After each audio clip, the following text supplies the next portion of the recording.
প্রসব হয়ে হয় আমাদের শিশুকাল, তারপর কৈশোরকাল, তারপর যৌবনকাল, তারপর বার্ধক্যকাল, শেষে আসে মৃত্যুকাল। যাত্রার যেমন পঞ্চঙ্কে যেমন নাটক হয়, আমাদের জীবনটাও ঠিক নাটক। এই পৃথিবীটা রঙ্গমঞ্চ, আমরা হচ্ছে অভিনেতা। 5 অঙ্কের নাটক হয়। আমরা মায়ের গর্ভে আসি, প্রসব হই, শিশুকাল, কৈশোরকাল, যৌবনকাল, বার্ধক্যকাল, মৃত্যুকাল, আবার মরে যায়, আবার মায়ের গর্ভে। একবার দুবার নয়, 84 লক্ষবার আমরা মাতৃগর্ভ যন্ত্রণা ভোগ করতে হয়। তাই দয়াময়ী মাকে বলছি, মাগো, আর এই গর্ভ যন্ত্রণা সহ্য করতে পারছি না, তোমার চরণতলা আমাকে আশ্রয় দাও। ও মায়ের গর্ভে থাকি 10 মাস 10 দিন। এর আগে কোথায় ছিলাম? মায়ের গর্ভে 10 মাস 10 দিন। তার আগে আমরা ছিলাম বাবার মস্তকে 3 মাস করে দিন, বাবার মাথায় 3 মাস করে দিন। তাহলে বাবার মাথায় 3 মাস করে দিন, মায়ের গর্ভে 10 মাস 10 দিন, দুটোকে যোগ করুন। যোগ করলে হয় 14 মাস। একটা সন্তান জন্মগ্রহণ করছে, 14 মাস সময় লাগে, মাসে 1 পোয়া করে পারে। আমার কথা যদি বিশ্বাস না হয়, আপনারা একদিনের শিশু থেকে 100 বছরের বুড়ো পর্যন্ত সবাই নিজের হাতে নিজেকে মাপুন। সবাই আপন হাতে 3.5 হাত, অর্থাৎ 14 পোয়া। ওরে প্রথম মায়ের কোলে 1 মাসের 2 মাসের বাচ্চা আছে, আমার কথাটি পরীক্ষা করে দেখুন। ছোট ছেলেগুলো হাত মুঠি করে থাকে, আপনি মুঠি খুলে দেন, আবার মুঠি করে দেয়। আমরা মায়ের গর্ভ থেকে মুঠি ধরে আসি, যার জন্য ভক্ত কবির বলেছেন, মুঠা বংশা দুনিয়া মে আয়েগি আর মুঠা ছোরস দুনিয়া মে যায়গি। মানুষ যখন মরে যায় তখন মুঠো ছেড়ে দিয়ে মুঠো করে দেন, মুঠো থাকে না, হাত সাঁট হয়ে পড়ে যায়। এই মুঠো যখন ওই যে ছোট ছেলেরা মুঠি ধরে আছে, ওই মুঠিতে নিশ্চয় কিছু মাল ভরা আছে। কি ভরা আছে? ভগবান গোবিন্দ মায়াকে 3 ভাগ করে, জীবকে দিলেন মায়া, শিবকে দিলেন মহামায়া, আর স্বয়ং গোবিন্দ নিজের কাছে রাখলেন যোগমায়া। ছেলে যতক্ষণ পর্যন্ত মায়াতে না পারে, এইটা বাবা এইটা মা চিনতে না পারে, ততক্ষণ হাতের মুঠি খোলে না। যখন মায়ের গর্ভে ছিলাম তখন আমাকে হাতে করে খেতে হতো না। আমি মায়ের ভোজন রসে আমি থাকতাম, আমাকে হাতে করে খেতে হতো না, আমাকে হাত হেঁটে হতো না, আমার পায়খানা হতো না। হ্যাঁ, আমি খেতাম আর ঘুমাইতাম। এই মর্তভূমিতে কেন মরছিলাম মা? এই 2.5 ইঞ্চি পেটের জন্যে। কালকে ছিলাম মুর্শিদাবাদে, আজকে বীরভূমে, আগামীকাল যাবো নদিয়া। এই 2.5 ইঞ্চি পেটের জন্যে মা দেশে দেশে ঘুরে বেড়াইছি। তাই বললাম, মাগো আমি কোথায় ছিলাম, মাগো কোথায় এলাম চলে। সবাই সেদিন হাসবে, আমি যদি হাসবো সবাই সেদিন কাঁদবে। আমি কোন দিনের কথা বলছি বলুন তো?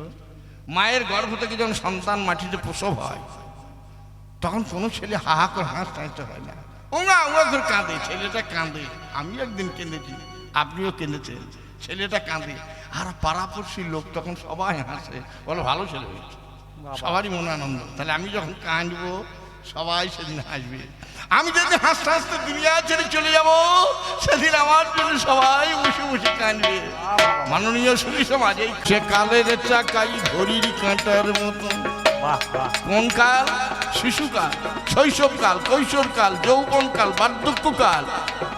এই কালে কালে কালগত মন, কালের ভাবনা ভাবরে মন। সংসার ঘুরছে কালের চাকাই ঘড়ির কাঁটার মতন। যেদিন বন্ধ হবে দেহ ঘড়ি, যেদিন বন্ধ হবে দেহ ঘড়ি, আগো ধরিবে তখন ঘরে ঘড়ি, সবাই যাবে ভুলে। চলো রে মন বৃন্দাবনে, কালী কৃষ্ণ জন্য শুনে ডাকবো আমরা কালী কৃষ্ণ বলে। জননী জঠর দায়ী কঠোর ভাবিয়ে, তাই নিজ কাই গণিলে প্রমাদ। যবে ছিলে যুদ্ধপদ হতে মন নিরাপদ, কৃষ্ণ প্রসাদ ধুনি ছিল সাদ। ভূমণ্ডলে দিয়া পদ পাশরিলে, কৃষ্ণ পদ মায়াস্পদ আপদ বাড়ালে। ক্রমে মতি কামাস্পদে বপুলিপ্ত রিপু পদে, আপদে তু সে পদ ভুলিলে, তাই ভুলো না ভুলো না ভুলো না ভুলো না।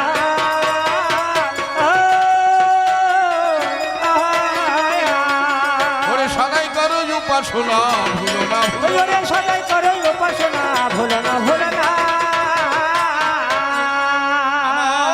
মায়ের বন্দনা আমি এখানে সারি, মায়ের এখানেতে সারে আজ পাল্লাদারের সঙ্গী হবে আমার কবির মারামারি আর পাল্লাদার সঙ্গে হবে আমার কবে মারা আমারে আজ কবি কীর্তনার বাউল আহা দিরা না দিরা দিরা না না না না এই বাংলাদেশের অবদান ওহো দিরা না না দিরা না দিরা না না না আজ সমবেত হয়েছেন ভদ্র আশা আহা দিরা না দিরা দিরা না না না না আজ যত হিন্দু মুসলমান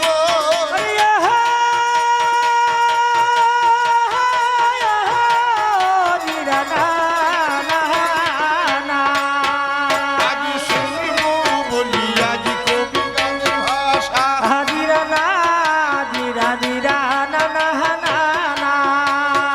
বড় আশা তাই মনে মনে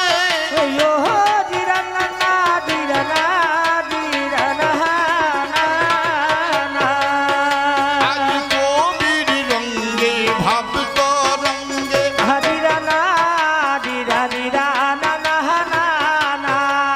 আমরা গাইব কবি গান দুইজনে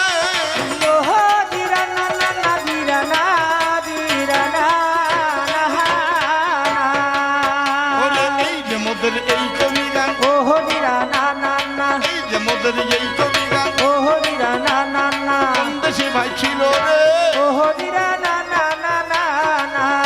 আজ প্রতিপক্ষ পাল্লাদার একটু শুনে চলো হে বাংলার নিজস্ব গান কবি কীর্তন বাউল গান বাংলার রন্ধে রন্ধে ভরা কবি কীর্তন মাধ্যমেতে লোক শিক্ষা পায় সমাজেতে জানেন আপনারা বাংলার দান বাংলার দান বাংলাদেশের কবি আজ আমরা যত চারণ দলে গেয়ে বেড়াই কৌতূহলে ফুটিয়ে তুলি বাংলা মায়ের ছবি মোদের বাংলা মাঝে নিঃস্ব নয় ভাব দিয়েছেন বিশ্বময় সেইভাবেরই গভীরতা কত ওরে যজ্ঞবেদ পুরাণ হতে রামায়ণে ভাগবতে অধ্যয়নে রাখিতে হয় তত্ত্ব তবে যার যেমন থাকে জানা করে কবির আলোচনা যুক্তি তর্কি বাড়াই কবি গান ওরে কবি গানের মাধ্যমেতে লোক শিক্ষা পায় সমাজেতে তাইতে কবির বাংলায় এত মান বাবা কারণ বাংলা মোদের নয় রে কাঙাল ধনে ধানে পূর্ণ রয় পরের পানে থাকবে যে এদেশ মোদের সেদেশ নয় বঙ্গমাতুই চির রানী আদরের ধনদোলালি আপন রূপে রুজল ছটাই বিশ্বটাকে ভোলালি ভালে সবে হাজার মানিক বিশ্বপিতার বিরাট দান বিশ্বখানা তোমার দেহ সকল দেখি তুমি প্রাণ বাঁধন হারা লাগবাগে তোর আপন মনে ফুটছে ফুল দিগন্তরের বাঁধন টুটি ছুটছে কত ভোমরা কোল কোথাও চলে শতসিনী আপন বুকের খিদানে ভাঙছে মাতা জীবন দিতে বঙ্গমাতার সন্তানে এই দেশেতে জন্মেছিলেন বাল্মীকি আর পরাশর এই দেশেরই মানুষ বটে ভীষ্ম পার্থ ধনুর্ধর শ্রীরাম সীতার চরণ রেখা রেখে গেছেন এই দেশে আদিত্যের ও শ্রেষ্ঠ রাজা নবরত্ন ওজার বাসে এই দেশেতে জন্মেছিলেন সেই যে কবি কালিদাস বিদ্যাপতি চণ্ডীদাস গৌরীদাস শ্রীনিবাস ধন্য মাতার বিশ্ব মাঝে দৃশ্য অতি চমৎকার আজ বিশ্বকবি রবি ঠাকুর তার চরণে নমস্কার ওরে আত্মহারা লাগে বাগে তোর মাছিয়ে পড়ারে বুলবুল আকাশে বাতাস কাটিয়ে চলে বীর কবি কেন নজরুল ভাই কি দেখাই বিশ্ববাসী থাকে এতই বল দর ফেলে তলা বদলের মাঝে মাঝে আপন নয়ন জল 100 বছরের কত ভরে যদি কম্পিত হলো বিশ্ব সব ভাই মিলে ওরা বনেশের ভীষণ গরিব দৃশ্য আসলে জাপানে যারা মানুষ ছিল আমরা পরিব ঝাপাইয়া হিমাচলে যদি বলে গুড়াবে বিশ্ব উঠিবে কামিয়া চলিবে একা চুরমার করে বর্তমানের দুর্গে তুমি হলো তোর ভাই ভূতলে আমরা উঠব সজ্জায় বিশ্বমাতার পক্ষে চিন্তান মারা কহলে কাঙালি বিশ্বের মাঝে বিশ্ববিজয়ী বাঙালি আমরা সেই বাংলাদেশের সন্তান বাংলাদেশের সন্তান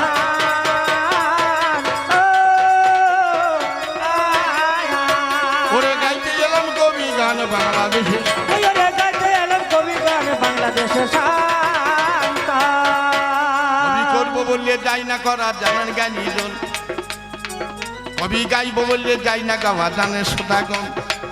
কারণ প্রত্যেকের জিনিসের আছে মূলেরও নির্ণয়, মাগো মূল ছাড়াইয়ে জগতে হবারই উপায় নাই। যেমন বড়ি সোনার মূল জলধর পাখিদের মূল পাখা, গাছের মূল শিকড় মাকড় ফলের মূল হয় শাখা। যেমন নয়নের মূল নয়ন তারা, দেহের মূল হয় জীব, ওরে কাশি ধামের মূল হইল ওই রে সদাশিব। যেমন ঘিয়ের মূল দুধ, যেমন দুধের মূল গায়, ওরে তেমনি মদের কবি গানে মূল বিষয় চাই। ভাইরে যাকে বলে পালা ভাই সব লোকে তা জানে, কবি গানের নানা পালা জানেন জনে জনে। কেউ বা চলে রামায়ণে, কেহ আবার বেদ পুরাণে, নানা জন নানা মনে, কেহ রাম রসায়নে গায়। কেহ চলে আধুনিকে, কেউ বা চলে পৌরাণিকে, সামাজিকে, আধ্যাত্মিকে, মনস্তাত্ত্বিকে কবির গান গায়। কবি গানের আছে নীতি জানাই আমি সম্প্রতি, কেউ সাথে পুরুষ প্রকৃতি, কেউ বা লক্ষ্মী সরস্বতী। একদিকে তে রঘুপতি, অপরদিকে বিন্দুটি মাথুরী গীতি গায়। কেহ সাজে গান্ধারী প্রতিকূলে বংশীধারী, কবি গানের আড়াইয়ারি চলে দুজনাই। কেহ সাজে লঙ্কা রাবণী, অপরদিকে রাজীব লোচন, কবি গানের হয় কীর্তন আসরই উপরে। অরিজনার হনুমানে অতীত আর বর্তমানে, ভক্ত আর ভগবানেও চলে। অদিষ্ট আর কর্ম ধর্ম অধর্ম, কবি গানের হয় মর্ম জানেন মহাশয়। এই কবি দিয়ে নানা পালা এক মুখে তা যাইটা বলা, দিতে হয় গো নানা সলা জানেন সবাই। এইখানেতেই আমার গো বন্দনা সারি, পিতা মাতার চরণে যেই আবার প্রণামে করি।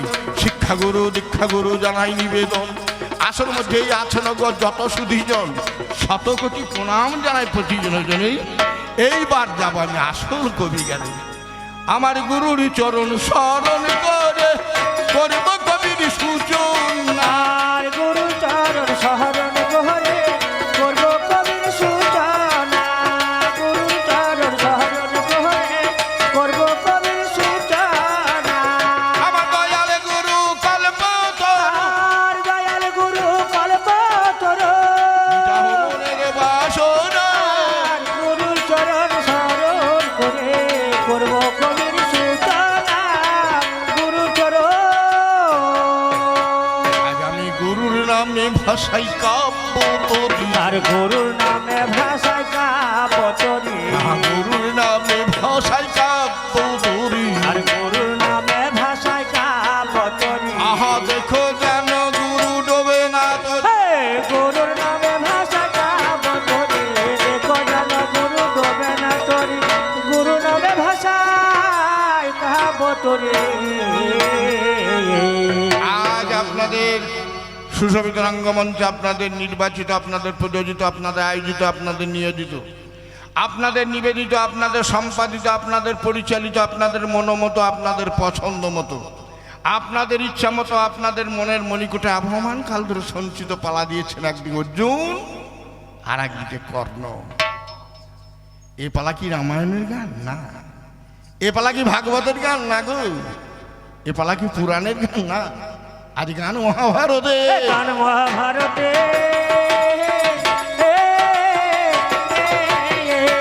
ওরে ব্যাসদেবের আরতে গান মহাভারত। ওরে ব্যাসদেবের আরতে গান মহাভারতে। এই মহাভারত লিখেছিলেন কৃষ্ণ দ্বৈপায়ন। কোন গ্রন্থকে অবলম্বন করে মহাভারত লেখেন? বেদকে বিন্যাস করে মহাভারত লিখেছিলেন বলে কৃষ্ণ দ্বৈপায়ন উপাধি পেলেন বেদব্যাস অর্থাৎ ব্যাসদেব। যেমন ঈশ্বরচন্দ্র উপাধি পেলেন বিদ্যাসাগর, সুভাষচন্দ্রকে বলে নেতাজি, গান্ধীকে বলে মহাত্মাজি, রাধা কৃষ্ণনকে বলে সর্বপল্লী, আশুতোষকে বলে বাংলার বাঘ উপাধি। তাই কৃষ্ণ দ্বৈপায়ন উপাধি পেলেন বেদব্যাস অর্থাৎ ব্যাসদেব। বেদকে বিন্যাস করে উনি মহাভারত লিখেছেন বলেই ব্যাসদেব নাম পেয়েছেন। ব্যাসদেব যখন মহাভারত লেখেন তখন সংস্কৃত ভাষায় লিখেছিলেন। কত শ্লোক ছিল? 60 লক্ষ শ্লোক। আপনারা জানেন রামায়ণ আছে 24,000 শ্লোক, গীতাতে আছে 745টা শ্লোক, ভাগবত আছে 1800টা শ্লোক, চৈতন্য চরিতামৃত আছে 12,051টা শ্লোক। যদি কোনো মুসলমান আছেন, মুসলমানদের কোরআন আছে 6,663টা শ্লোক, যাকে ওরা বলে আয়াত। তাই মহাভারতের শ্লোক সংখ্যা ছিল 60 লক্ষ। 30 লক্ষ শ্লোক আর স্বর্গে, 14 লক্ষ শ্লোক আছে গন্ধর্ব লোকে, 15 লক্ষ শ্লোক আছে পিতৃ লোকে, আর 1 লক্ষ শ্লোক কাশিরাম দাস বাংলা ভাষায় অনুবাদ করেছেন যে মহাভারতটা আমরা পড়ছি। এটা 1 লক্ষ শ্লোক বাংলা ভাষায় অনুবাদ করেছেন। 1801 সালে লিখতে আরম্ভ করেছিলেন, 1803 সালে লেখা শেষ হয়েছিল। প্রথম ছাপা হয়েছিল হুগলি জেলা শ্রীরামপুর মিশন প্রেসে। সম্পাদক ছিলেন গৌর মোহন তর্কালঙ্কার, আর প্রকাশক ছিলেন জয়কৃষ্ণ বিদ্যারত্ন। আজ সেই কাশিরাম দাসের মহাভারতেই আজকে গান দিয়েছেন। এই মহাভারত আপনারা অনেকে পড়েছেন, অনেকে মহাভারত পড়েন নাই। আমি গলবস্ত্র করজোরে বলবো মাত্র 2 মিনিট, আপনারা কান পেতে শুনুন। গোটা মহাভারতের 18টা পর্বে কি আছে 2 মিনিটের মধ্যে গোটা মহাভারত শুনিয়ে দেবো। আর আপনাদের মহাভারত মুখস্থ হয়ে যাবে, গান শুনতে খুব ভালো লাগবে। আপনারা যেন হাতের আঙুল গুনবেন একটা করে পর্ব হচ্ছে কিনা, আমার তো ভুল হতে পারে। মহাভারতের প্রথম পর্ব আদি পর্ব। ওরে আদি পর্বে বংশ বিস্তার পাণ্ডবের বিয়ে, সভা পর্বে সভা নির্মাণ যোগ্য রাজসূয়ে। ওরে বনে পর্বে পাণ্ডবেদের বনেতে গমন, আর বিরাট পর্বে অজ্ঞাতবাস হয়েছে লিখন। 4টে পর্ব হয়ে গেল। ওরে যুদ্ধ পর্বেতে হলো যুদ্ধের সারসজ্জা, বিশ্ব পর্বে পিতামহ নিলেন সরসজ্জা। দ্রোণ পর্বে অস্তগুরু দোনের হয়নি ধন, কর্ণ পর্বে মারা গেল বীরনন্দন। ওরে ঐশিক পর্বেতে দ্রৌপদীর পঞ্চপুত্র মরে, আর সত্যি পর্বে অশ্বত্থামার মাথার মণি হরে। শল্য পর্বে মারা গেলেন মদ্রয় অধিপতি, গদা পর্বে ইউরভঙ্গ লিখেছে সম্পত্তি। ওরে স্ত্রী পর্বে দুর্যোধনাদির হইল সৎকার, আর শান্তি পর্বে যুধিষ্ঠির পেলেন রাজ্যভার। ওরে আশ্রমিক পর্বেতে যত মুনিগণ এলো, অশ্বমেধ পর্বেতে রাজা যজ্ঞ আরম্ভিল। ওরে মুসল পর্বে প্রবাসযোগ্য ব্যাসের রচনা, বাইরে শেষ পর্ব স্বর্গারোহণ গেল রে 5 জনা বলে 18টি পর্ব। 18টি পর্ব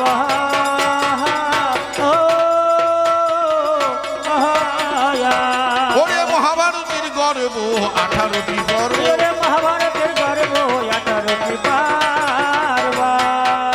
মাননীয় সুধী সমাজ, আজ আপনারা গান দিয়েছেন কর্ণ আর অর্জুন। আপনার গোটা মহাভারতটা শুনলেন, গোটা মহাভারত আপনার একটা একটি করে পর্ব ধরে বললাম। আজকে বলুন তো দয়া করে কি বলুন, কেমন শুনলেন দেখি। আজকে কোন পর্বেতেই হবে পালা, কোন পর্বেতে হবে পালা, কোন পর্বেতেই হবে পালা, কোন পর্বেতে হবে পালা। একটু দয়া করে আমায় জাগ না বলে, কোন পর্বেতে হবে পালা।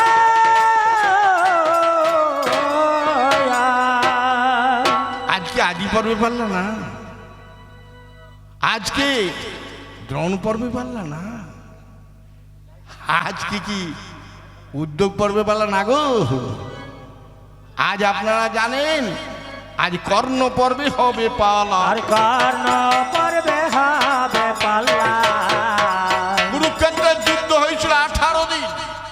কে কদিন যুদ্ধ করেছিল? কর্ণ পর্ব মানে কোন দিনের যুদ্ধ আপনারা জানেন? কুরুক্ষেত্রের যুদ্ধ হয়েছে 18 দিন।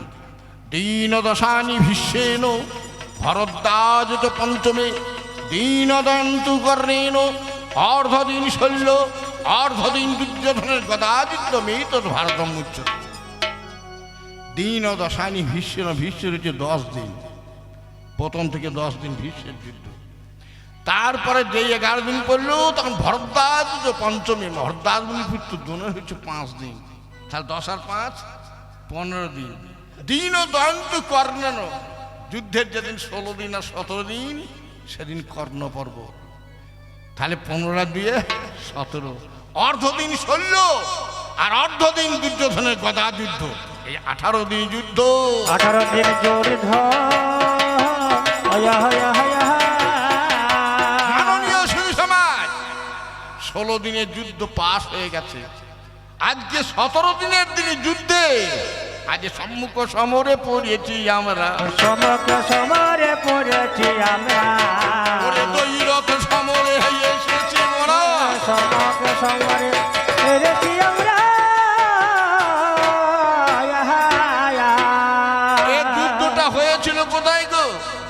কুরুক্ষেত্রের মাঠে। কুরুক্ষেত্র নাম হলো কেন? কৌরবদের পিতৃপুরুষের নাম হচ্ছে কুরু রাজা, আর কুরু রাজা এখানে তপস্যা করেছিল। সেই তপস্যা স্থলটার নাম হলো কুরুক্ষেত্র। কুরুক্ষেত্রের তিন দিকে তিনটি নদী আছে। যাহা আছে মহাভারতে তাহা আছে আমাদের ভূভারতে, যাহা আছে ভূভারতে তাহা আছে আমাদের দেহ ভারতে। আমাদের দেহের মধ্যেও তিন দিকে তিনটি নদী আছে। বাঁ দিকে ইরা, দক্ষিণে পিঙ্গলা, মধ্যে সুষমনা। আর বহির্জগতের তিনটি নদী গঙ্গা যমুনা সরস্বতী মাইয়া। গঙ্গা যমুনা সরস্বতী মাইয়া, গঙ্গা যমুনা সরস্বতী। ওরে মাসে মাসে জোয়ার আছে ত্রিবেণী সহজে, আর মাসে মাসে জোয়ার আছে ত্রিবেণী শিহরি। গঙ্গা যমুনেশ্বরী মাইয়া, গঙ্গা যমুনা সরস্বতী। আগো যেদিন হয় রঙের খেলা, মনে প্রাণ হয় উতলা, একটা কালা একটা ধলা একটা জেলার মতি। একটা জেলার মতে ধীরা ধীরা না। এই হৃদয় কুরুক্ষেত্রের মাঝে যুদ্ধ যেদিন হয়, যেদিন রঙের খেলা হয়, তখন একটা নদীর জল হয় লাল, একটা নদীর জল হয় সাদা, আর একটা নদীর জল হয় কালো। যেদিন হয় রঙের খেলা, মনে প্রাণ হয় উতলা, একটা কালা একটা ধলা একটা জেলার মতি। একটা জেলার মতে ধীরা ধীরা না। বহির্জগতের কুরুক্ষেত্র ছেড়ে অন্তর্জগতের কুরুক্ষেত্রে যাও। কর্ণ বলতে পারো ওই তিনটি ধারার মধ্যে ওরে কোন ধারাতে স্নান করিলে, ওরে কোন ধারাতে স্নান করিলে জীবের হয় গৌরাঙ্গ মুরলী। গঙ্গা যমুনা সরস্বতী মায়া, গঙ্গা যমুনা সরস্বতী। আমি তোমাকে প্রশ্ন করছি না, হ্যাঁ, তুমি যদি জানো তাহলে বুঝলো যে ওই তিনটি ধারার মধ্যে কোন ধারাতে স্নান করলে জীবের গৌরাঙ্গ মুরিটি হয়, সে সব কিছু পেয়ে যায়। এই তো কুরুক্ষেত্রের যুদ্ধ। কুরুক্ষেত্রের যুদ্ধ আরম্ভ হয়েছিল কি মাসে? 18 দিন যে যুদ্ধ হইল। ভাদ্র মাসে যুদ্ধ আরম্ভ, না আশ্বিন মাসে আরম্ভ, না ফাল্গুন মাসে যুদ্ধ আরম্ভ। মহাভারত বলছে হেমন্ত প্রথম মাসে শুক্লা পক্ষে ত্রয়োদশীর দিন কুরুক্ষেত্রের যুদ্ধ আরম্ভ হয়েছিল। হেমন্ত প্রথম মাসে ঋতু আছে 6টা: গ্রীষ্ম, বর্ষা, শরৎ, হেমন্ত, শীত, বসন্ত। আপনারা জানেন বৈশাখ জ্যৈষ্ঠ এই 2 মাস গ্রীষ্মকাল, আষাঢ় শ্রাবণ এই 2 মাস বর্ষাকাল, ভাদ্র আশ্বিন এই 2 মাস শরৎকাল, কার্তিক অঘ্রাণ এই 2 মাস হেমন্তকাল। মহাভারত বলছে হেমন্ত প্রথম মাস। তাহলে হেমন্তের প্রথম মাস কার্তিক অঘ্রাণ, এই 2 মাস যদি হেমন্তকাল হয় তাহলে প্রথম মাস হচ্ছে কার্তিক মাস। সেই কার্তিক মাসে শুক্লপক্ষে ত্রয়োদশীর দিন এই কুরুক্ষেত্রের যুদ্ধ আরম্ভ হলো। কুরুক্ষেত্রের যুদ্ধ আরম্ভ হলো। ওরে অমাবস্যাতে শেষ হয়ে গেল। কুরুক্ষেত্রের যুদ্ধ আরম্ভ হলো। আচ্ছা, কুরুক্ষেত্রের যুদ্ধ লেগেছে। আরে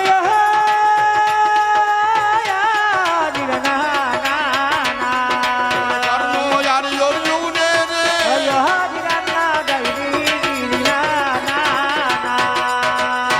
মাননীয় সুধী সমাজ যারা কাশিরাম দাসের মহাভারত পড়েছেন, আপনারা জান কাশিরাম দাস প্রত্যেক পাতায় পাতায় 1000 বার কেবল লিখেছেন। কি লিখেছেন বলতো?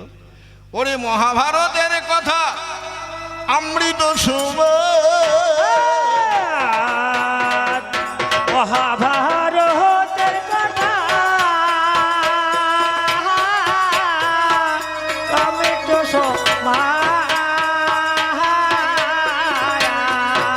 ওরে কাশিরাম দাস কহে শোনে পুণ্য